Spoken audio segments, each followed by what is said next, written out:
So same with personal injury attorneys.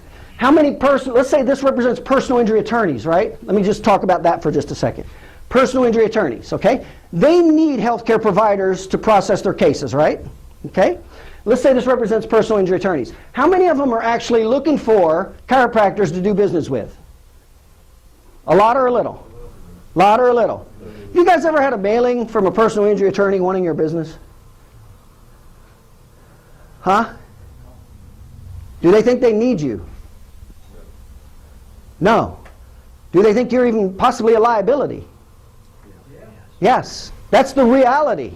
That's the reality of the world. Here's the good news. If a small percentage of the personal injury attorneys are actually looking for chiropractors, and this represents the amount of personal injury attorneys who are not using chiropractors, how big's the potential market? Huge.